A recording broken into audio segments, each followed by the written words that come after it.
if she has a secret. I mean, we're at the 28th of October now. My goodness. This month has flown by.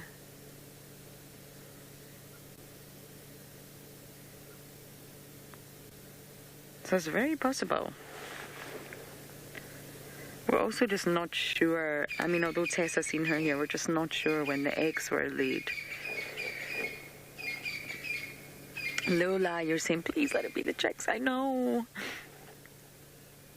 I'm so ready to see chicks. She will guard them like this for quite some time. Once they hatch, and maybe a week or so before we get to see them. But it's just all speculation at this stage, and it's... Did you guys just see that? Did I imagine that?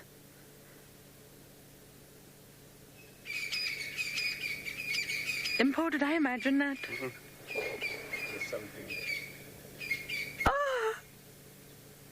Mrs Wig, you do have a secret, and I think it's quite a big one, and I called it. I knew it. I knew it. You have been making funny movements, my dear, that are not your own. Oh my goodness. Can anyone rewind and take a screenshot of that? I am sure something just popped out underneath her sort of chest. I knew it, Mrs. Wig. 2 days ago I came here and... it's difficult to explain. I wish she would make one of those movements. But, you know, if you were cuddling your puppy and keeping your puppy wrapped under your arms and your puppy's wriggling like a little crazy thing, you're obviously going to start moving. That's what it's like. There are chicks, I'm sure of it. Okay, many of you are saying that you saw it. Thank you. Because sometimes I'd hear you go crazy. But they'll be so small and weak at this stage. She really will keep them under her wing. She's not incubating anymore, I'm sure of it. But she still keeps the chicks very warm, especially it's a cold and rainy day. It's quite miserable out here, and she keeps them very protected. Mrs. Wig knows exactly how to be a mom. I knew it. I said to Darby, I'm very suspicious.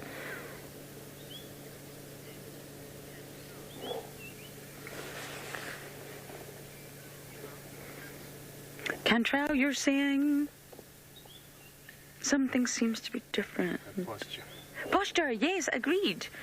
Completely agreed. There's another thing that I was looking at. She seems to just be sitting a little bit differently, and I believe it's because, well, there could be one, but I'm hoping 2 little chicks under her, and that's why she's sort of accommodating them. There's no longer eggs. I agree, Cantrell, completely. And I know this owl. If I know anything out here, it's this owl. And 2 days ago, I was thinking, no, something is different about Mrs. Wig. Oh, she's really asleep now.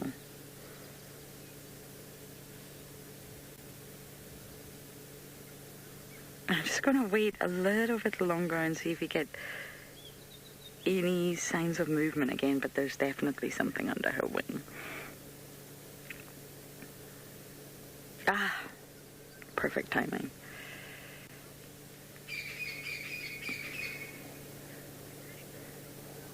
Mark, I knew it, right? My instincts were correct. I don't get everything correct. Yesterday I was so frustrated in myself. My drive wasn't going the way I wanted it to. And we put so much into our drives here, a lot of passion, a lot of effort, so we get frustrated at ourselves. But Mrs. Wig, I know this bird. I've spent hours with this bird for 3 years now. A lot of hours. And maybe some people think it's boring looking at Mrs. Wig, but for me it's a story. It's an animal that is normally, quite elusive, really. We shouldn't be getting these incredible views of this owl, but through time and a lot of work of the Wild Earth team, she's very habituated now. And from Seb Wig to Olivia to now, she's just used to this vehicle being here watching us, and she doesn't bother with our presence. And like Cantrell just said, her posture is different. You start to really get to know this bird and her movements and her posture and the way she sits. And then you start to notice that something's different. And I don't see eggshells. We've been looking for eggshells. I don't see that. But she could have easily have scraped that away, or, there was a kill. There was a bird yesterday. So there's lots of movements there that we just don't see.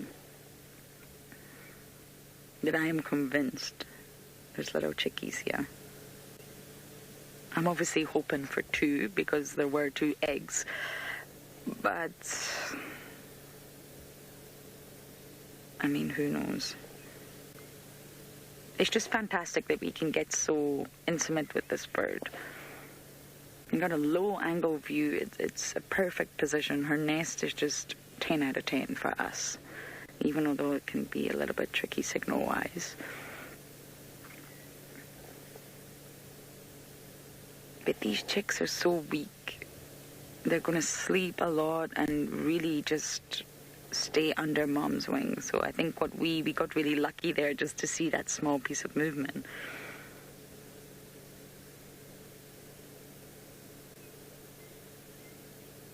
Oh, proud Mrs Wig.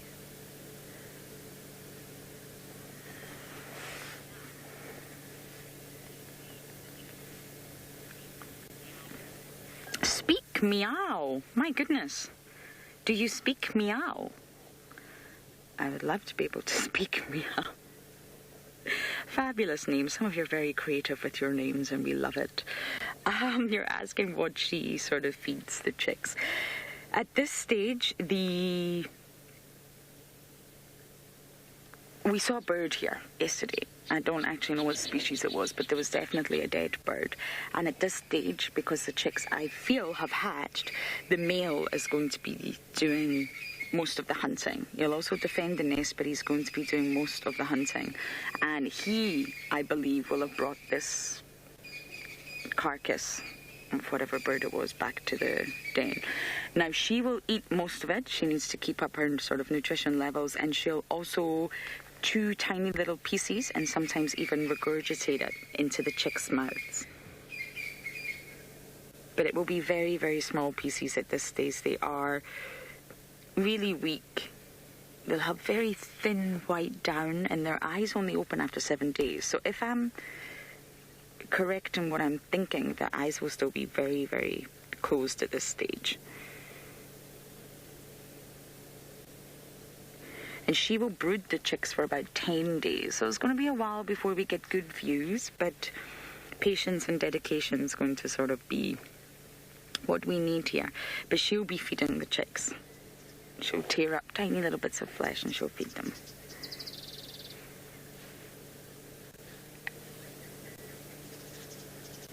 But I think it will be the male that's doing the hunting. I can't see Papa today. Normally we do see him.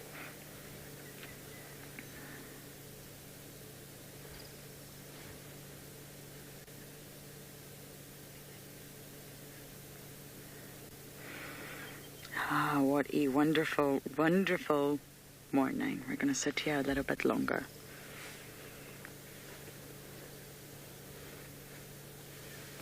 We're getting a fair bit of movement now. This is definitely a chick. Pure. See what I mean? That's the movement I've been talking about. It's not really her. She's been doing this for 2 days. That's what I've noticed.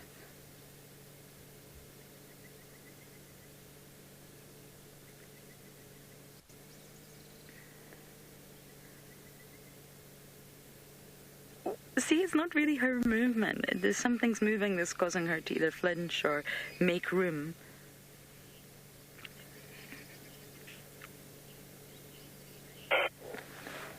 Sir 50, I know, it's incredible. You would think she would squash them, but she's probably got them so gently and carefully just tucked under her wing, nestled into her feathers just to also keep them warm. The feathers of the chicks won't really be strong or provide a lot of warmth. Sorry, I thought there was a bit of movement there. for the chicks. They really rely on mom right now, and it's going to be another 10-day period or so, maybe a week. But I think we can all agree this chick. And this kind of movement that I've been struggling to explain, I've been seeing for 2 days. So let's just call it now the 26th.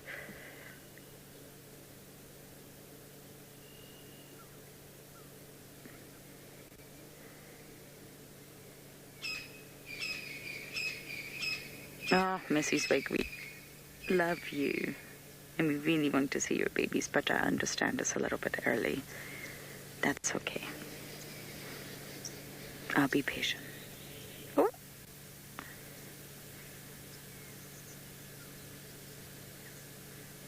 She also drops her wings. Have you noticed that? So on both sides, she's dropped them because she's covering something. When we've been visiting every single day, the wings were not dropped. She's creating a safe space. But normally she's just sitting with her wings. Hmm?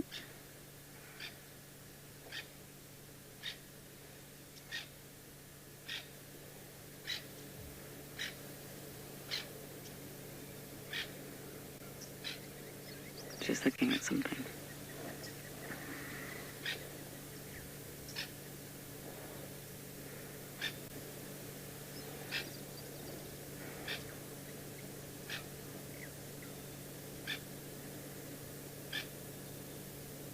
So that's another sign, her posture, that the fact that the wings have dropped on both sides and the fact that she keeps making these strange movements to give away that the chicks have landed. The Baba Wigs are here.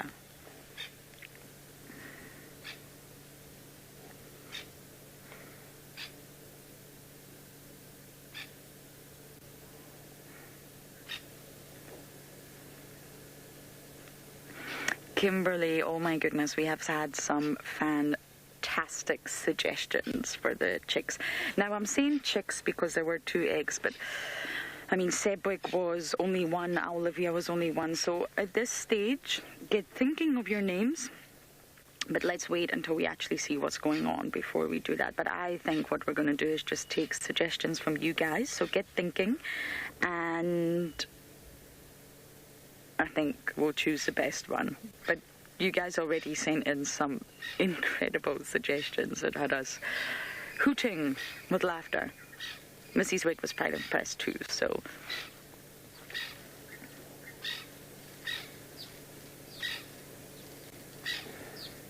And now she's super protective. But yes, get thinking, but we won't take the suggestions right now. I think we need to actually figure out what's going on.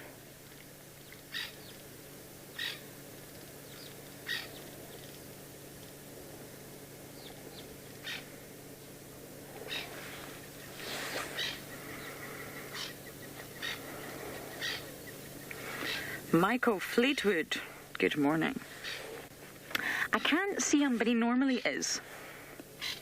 He's normally in front of us. I don't want to move too much because we are struggling a little bit with signal in this area. So once we find the perfect position, I don't tend to move the car.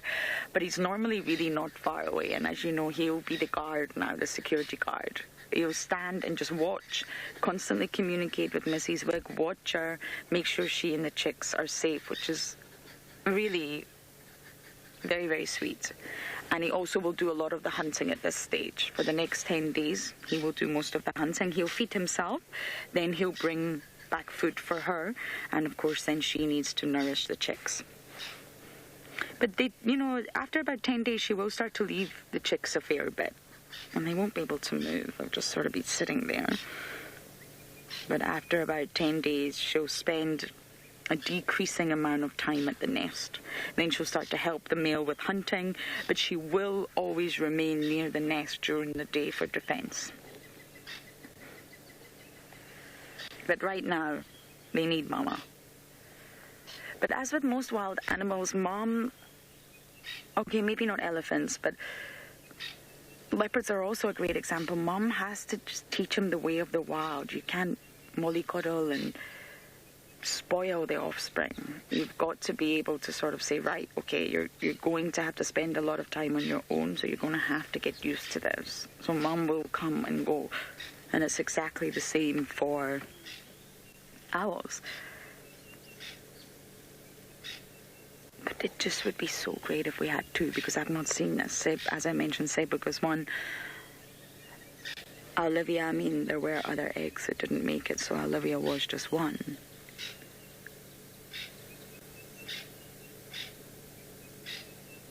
Isn't it beautiful when she stretches her neck out like that?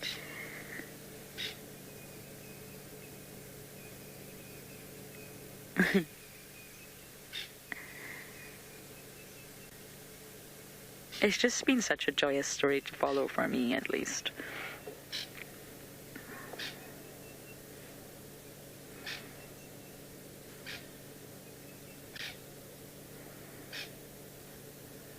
Sebug melted all of our hearts. James, Trishala, Tristan.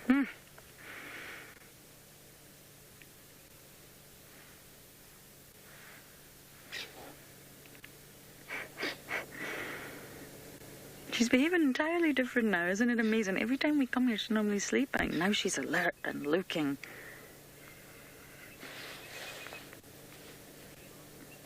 Rianne, I don't actually know the survival rate, the sort of given statistics. I mean, they can lay up to 6 eggs. However, it really is normally only between 2 and 3. And in this situation, we did see 2 eggs. There actually could have been a third one. It's a slope. She's sitting on a sort of slope, so we're at a low angle already. So there could be another one, I guess, but we were able to see 2. And, I mean, I guess it would depend on so many factors, but I would say below 50% probably. But I don't know the actual given statistic for spotted eagle owl chicks. They tend to lay larger clutches when food is plentiful.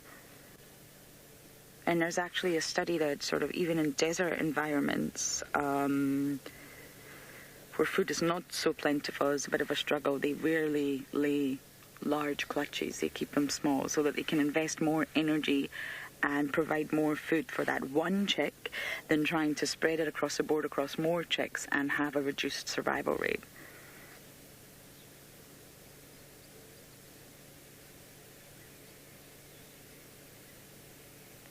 If any of you do know the exact statistic, you're welcome to let me know.